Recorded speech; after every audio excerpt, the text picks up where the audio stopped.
اور میرا اسلحہ خانے کی بہترین تلوار جس کے استعمال سے میرے ہاتھ ناواقف ہیں تمہیں انعام میں دیتا ہوں۔ آج یہ چیزیں تمہارے پاس پہنچ جائیں گی۔ یہ کہہ کر وہ اپنے بیٹے سے مخاطب ہوا، مستنصر مہمانوں کو رخصت کرنا اب تمہارا کام ہے، میں جاتا ہوں، میری طبیعت خراب ہے۔ ولی عہد کے چلے جانے کے بعد اہل محفل اور زیادہ بے تکلف ہو گئے۔ وہ آگے بڑھ بڑھ کر طاہر سے مصافحہ کر رہے تھے۔ دوسروں کو دیکھا دیکھی چنگیز خان کے سفیر نے بھی طاہر کے ساتھ مصافحہ کیا، لیکن اس کے ساتھ مصافحہ کرتے ہوئے طاہر نے اپنے جسم میں ایک کپاہٹ محسوس کی۔ مجلس آہستہ آہستہ برخاست ہونے لگی۔ وزیر اعظم نے رخصت ہوتے ہوئے طاہر سے کہا، بیٹا میرے ہاں رات دعوت نہ بھولنا۔ قاسم ابھی تک کرسی پر بیٹھا ہوا تھا۔ وزیر اعظم نے اس کا ہاتھ پکڑ کر اسے کرسی سے اٹھایا اور اپنے ساتھ لے کر محل کی طرف چل دیا۔ سب سے آخر میں طاہر کے گرد سپہ سالار اور دوسرے فوجی افسر رہ گئے۔ سپہ سالار نے عبدالعزیز کی طرف دیکھ کر مسکراتے ہوئے کہا، استاد کے بعد شاگرد۔ عبدالعزیز نے کہا، شاگرد کے بعد استاد۔ سپہ سالار نے کہکہا لگاتے ہوئے کہا، عزیز تمہیں شکار کا بہت شوق ہے، میں کل سے تمہیں اور تمہارے دوستوں کو، لیکن 8 سے زیادہ نہ ہو، 3 دن کی چھٹی دیتا ہوں، طاہر کو ساتھ لے جاؤ۔ پردے کے پیچھے صفیہ سکینہ سے کہہ رہی تھی، سکینہ دیکھا بدو کو؟ سکینہ خاموش تھی اور جب صفیہ اس کے ساتھ اپنے محل کی طرف جا رہی تھی وہ تمام راستہ اپنے دل میں بدو کا لفظ دہراتی رہی۔ اس کے لیے اس لفظ کے معنی بدل چکے تھے۔ رات کے وقت وزیر اعظم کے دسترخوان کے چند منظور نظر امراء موجود تھے۔ قاسم کی عدم موجودگی میں وزیر اعظم نے طاہر سے معذرت کرتے ہوئے کہا، قاسم اپنے کسی دوست کے ہاں گیا ہوا ہے، وہ اپنے طرز عمل پر بہت نادم ہے۔ مجھے توقع ہے کہ کل یا پرسوں وہ خود تمہارے پاس آئے گا اور میں امید کرتا ہوں کہ تم دونوں ایک دوسرے کے لیے بہترین دوست ثابت ہوگے۔ طاہر نے کہا، وہ مجھے اپنی دوستی کے قابل پائے گا۔ کھانے کے دوران باقی مہمانوں سے ادھر ادھر کی باتیں کرنے کے بعد وزیر اعظم نے طاہر سے سوال کیا، کیا تمہیں سپہ سالار فوج میں کسی اعلیٰ عہدے کی پیشکش نہیں کی؟ میں نے سنا ہے کہ ولی عہد اور شہزادہ مستنصر نے تمہاری سفارش کی ہے۔ طاہر نے جواب دیا، سپہ سالار نے اس بارے میں مجھ سے کوئی بات نہیں کی اور نہ مجھے ولی عہد اور شہزادہ مستنصر کی سفارش کا علم ہے۔ وزیر اعظم نے غور سے طاہر کی طرف دیکھا اور کہا، اگر تم فوج میں جانا چاہتے ہو تو میں خود سپہ سالار سے کہہ دیتا ہوں، لیکن فوج کے اعلیٰ عہدوں پر ترک فائز ہیں اور ان کے بعد ایرانیوں کا اقتدار رہے، اس لیے عرب افسر کے لیے ترقی کی کوئی گنجائش نہیں۔ طاہر نے کہا، مجھے کسی عہدے کا لالچ نہیں، میں صرف مسلمانوں کی خدمت کے لیے کسی موقع کا متلاشی ہوں۔ وزیر اعظم نے کہا، ایک معمولی عہدیدار کے لیے عام طور پر اپنے افسروں کو خوش رکھنے کا مسئلہ اس قدر اہم ہو جاتا ہے کہ وہ کوئی خدمت ہی نہیں کر سکتا۔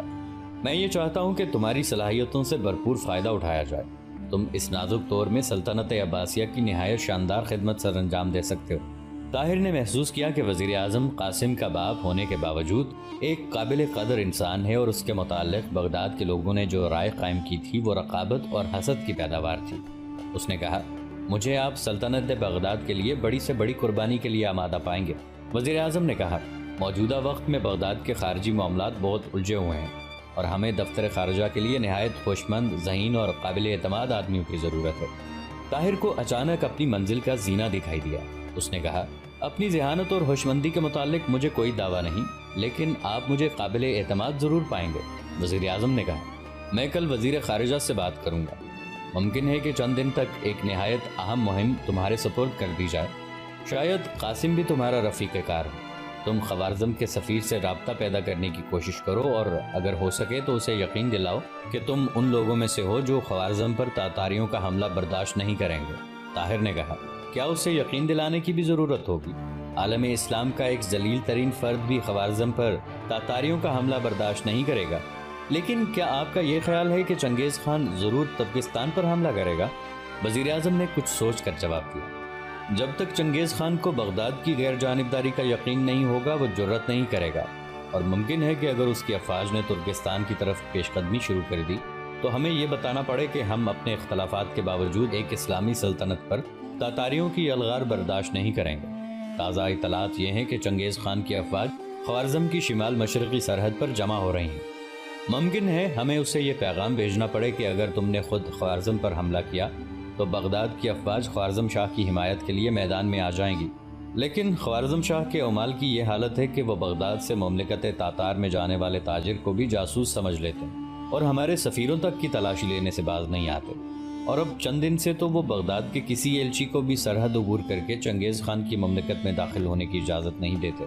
مجھے ڈر ہے کہ اگر یہی حالت رہی تو خوارزم کے ساتھ ہمارے تعلقات پہلے کی طرح کشیدہ ہو جائیں گے اور ممکن ہے کہ ہم ضرورت کے وقت چنگیز خان کو تنبیہ بھی نہ کر سکیں۔